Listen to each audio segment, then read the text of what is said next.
for people who are, especially for people itself. Mark, what's your sense in terms of in the city of people who left? I mean, did you get a sense that a lot of people decided to get out of the city before this? Yeah, it was the largest mass evacuation in Miami-Dade history. About 670,000 people. And let's face it, this is an area that has seen a lot of hurricanes and it's not too windy right now. We can show you around just a bit. But you were talking, Jeff, about the tide rushing out. It was low tide earlier this morning. The tide should be coming in right now, but it is still extremely low. So all of that water has gotten sucked out of the bay. You could see the high tide mark on those pilings. Now, look at that home over there. You can imagine what it's going to be like when we get back up to high tide and then we get 8 feet of water on top of that. The island behind me, only about 3 feet above sea level. So this could be a big problem. Again, this area, these low-lying areas, all evacuated by 8 p.m. last night. They're asking people to stay off the roads now, especially because even when it seems calm, I'll tell you, another squall is right around the corner. Yeah, Carter, that's one of the big concerns. You mentioned high tide. With high tide coming in later this afternoon, that it also coincides with the storm getting even worse. So that is a big concern. Still ahead, we're going to check in with another major city in Florida, Naples. We have correspondents all over this state right now. We're back right after this. To me was that even people who in the past, who've lived here for in the past, who have had a bit of a blasé attitude about a Category 1 or a Category 2 hurricane that's on the radar and heading this way, they took this one seriously. I mean, there were lots of people here who said, I'm evacuating for the first time, the very first time. Because this one, there's something about it. It just seems different to me. It scares me. For the Tampa, St. Petersburg, Clearwater area. But again, that's to 8 feet of water rise.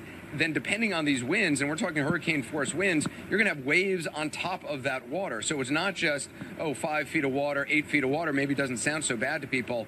That wind action creates waves of potentially very, very, very high.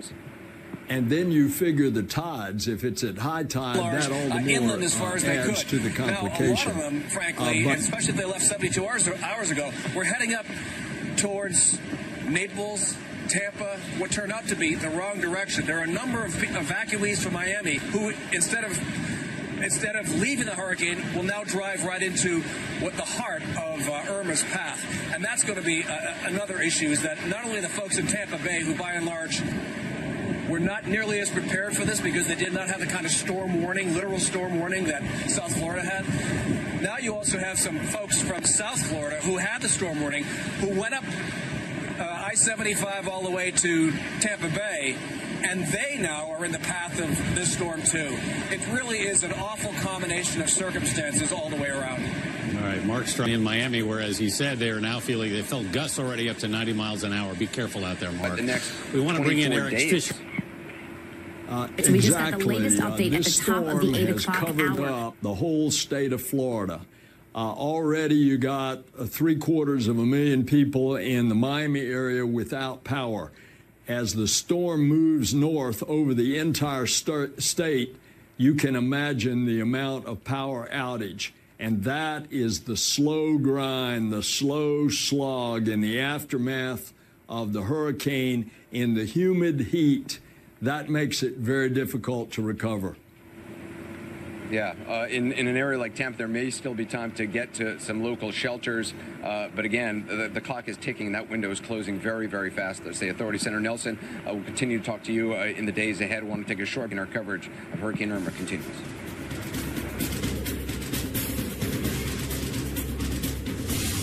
Is a hurricane-proof building here in Naples, and you can see this gust of wind already starting to rip this off. The wind, obviously a concern, hazard, but the main concern, the biggest safety risk, is the storm surge. We've been talking about this all morning long. Naples is ground zero for that surge, anywhere from 10 to 15 feet high. That is high enough to cover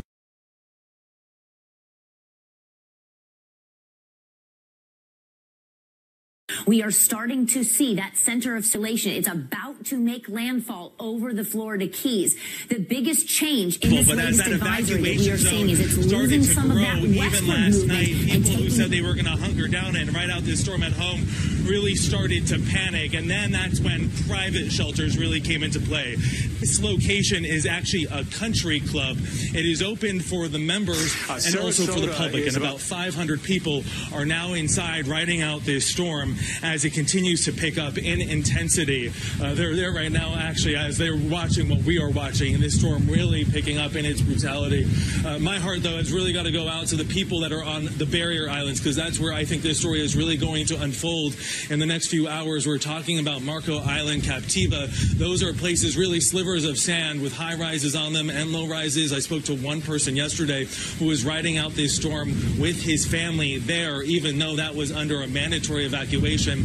And we also have to keep in mind the community that we're in. This is a retirement community. I have heard a number of stories of senior citizens home alone riding out the storm in their homes because they just did not want to leave and had nowhere else to go and no support system. So as this storm comes through, it's that population that we really have to be worried about and focused on, especially in the aftermath of this storm. Jeff. And those are some of the folks who may have to wait the longest for help before police can safely get back out. It does not augur well, Jonathan, that some rooftops there are already beginning to come off, considering that winds are going to get twice as bad as they are right now. We are going to be right back with more special coverage of Hurricane Irma, but as we go to break here, we want to look at some pictures from Broward County, where look at those winds and look at those palm trees. Not even the worst of it.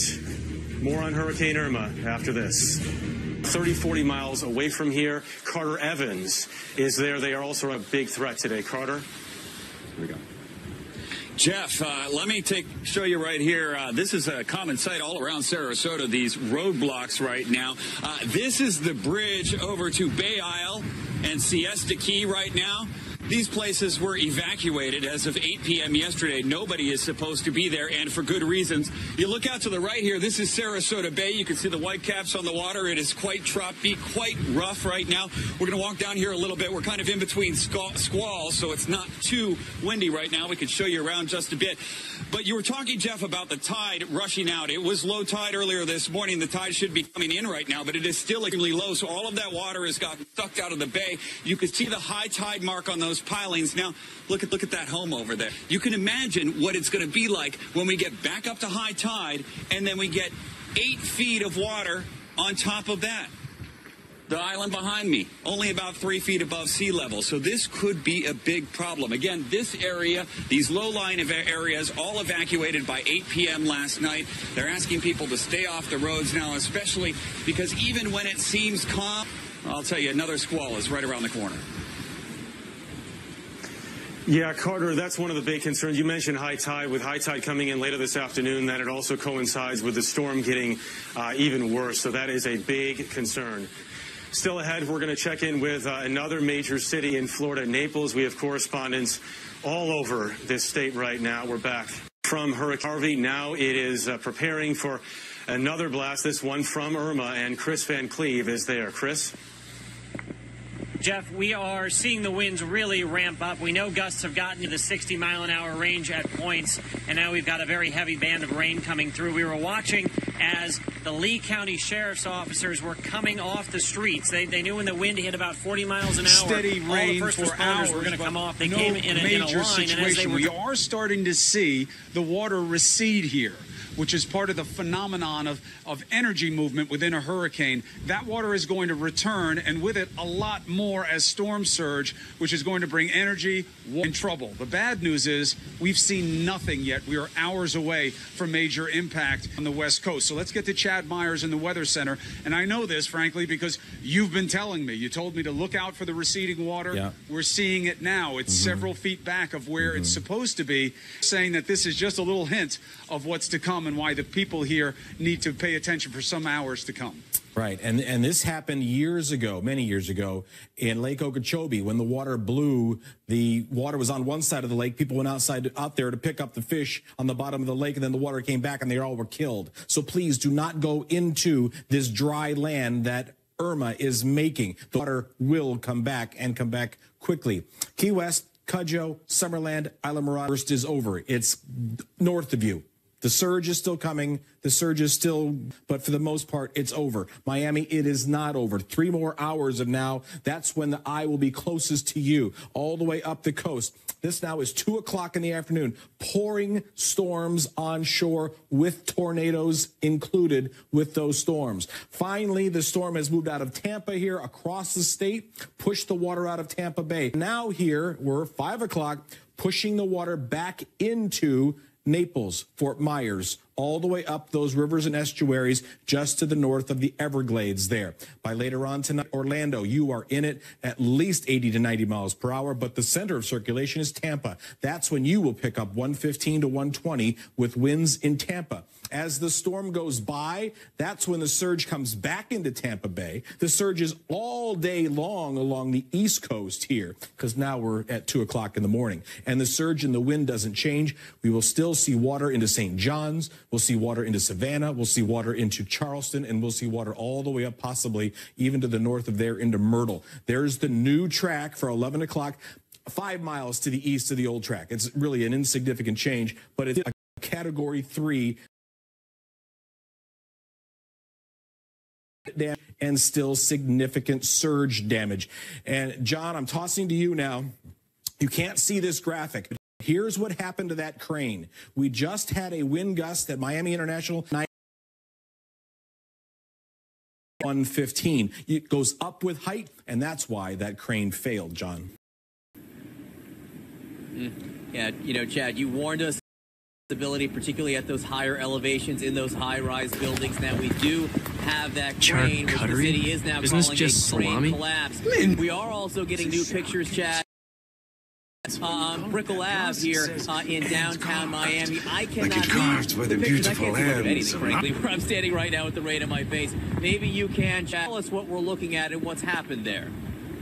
John, we still have surge now, and we talked about the surge, the wind blowing onshore through and into Biscayne Bay, and the water has pushed right on up into the city itself, exactly as we expected. Water rushing into the floors of those buildings, certainly into the elevator shafts and the electrical rooms that are downstairs in those buildings, essentially cutting off the people that may have decided to stay on those upper floors. You can see the amount of water that's at least a couple of feet, and unless those buildings are raised a little bit, water is pouring into those lobbies as we expected, and at least 5 more. That water, I believe, will continue to go up.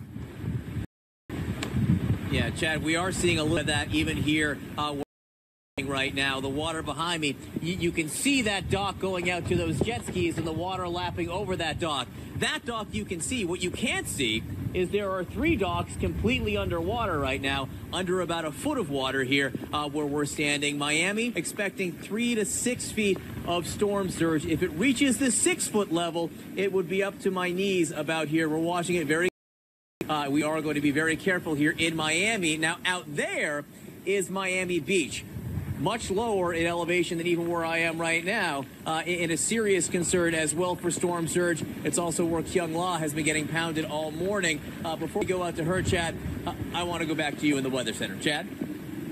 Sure, John. You know, obviously everything will change in a hurricane, and what changed over the was from where we thought there was a possibility of a direct landfall in Miami with 135-mile-per-hour winds, shifted about 60 miles to the west.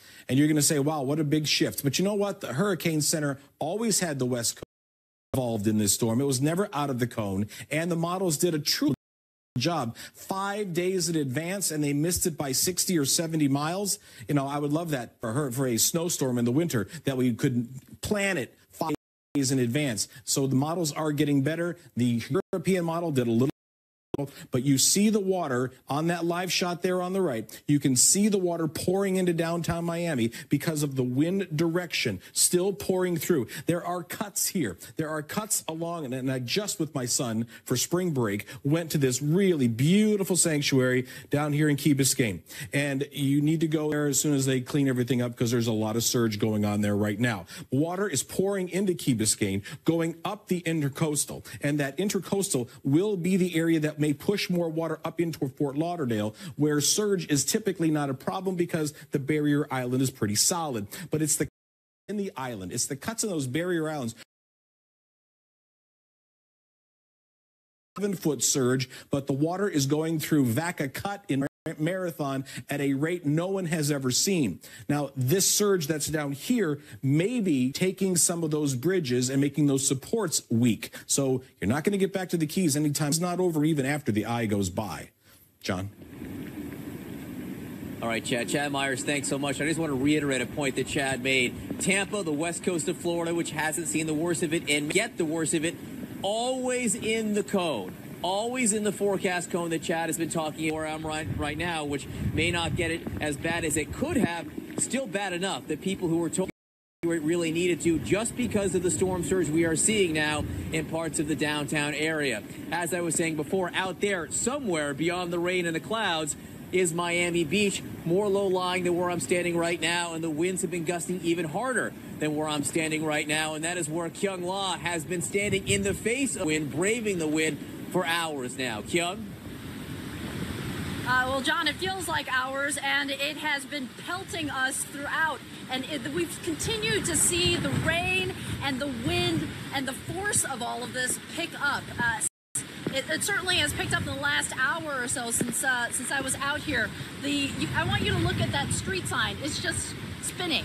And so what happens is these street signs break off, and then they end up being projectiles. That's something that's concerning the city officials here. That's why they said that they wanted a mandatory evacuation. Thankfully, we have not seen too many people walking out and about. We have seen some storm chasers, but other than that, it's been pretty desolate, and there's good reason. You can't stand in this stuff too long. We have not seen flooding here. That is mixed flooding from the storm surge. I did send, my producer volunteered, Sean Smith volunteered to go to the beach, and he did not see the storm surge, any impact from the storm surge over here. So that's very good news, because the here from the Miami Beach Fire Department was that people would get caught unawares and that they would drown. But right now, the biggest is the wind. A lot of these buildings have they have protection against the windows. I'm standing against the steel rail, so we are fine. And so far, the coconuts from the palm trees that are nearby, they appear to be there with the people on the west, John, is that this isn't the worst of it. It is going to be getting worse. John? That's right. Could be worse on the west coast. Kyung La single-handedly holding up that steel wall out there at Miami Beach. Kyung, thank you so much. So a lot of this storm being felt right now here in downtown Miami. We have some flooding now from the storm surge that Chad Myers was just talking about. We also have a crane collapse on Biscayne Boulevard. Rosa Flores, not far from where I am in downtown, to give us an update on what she said. Well, John, we're wind tunnels, cranes, and storm surge here where I'm at.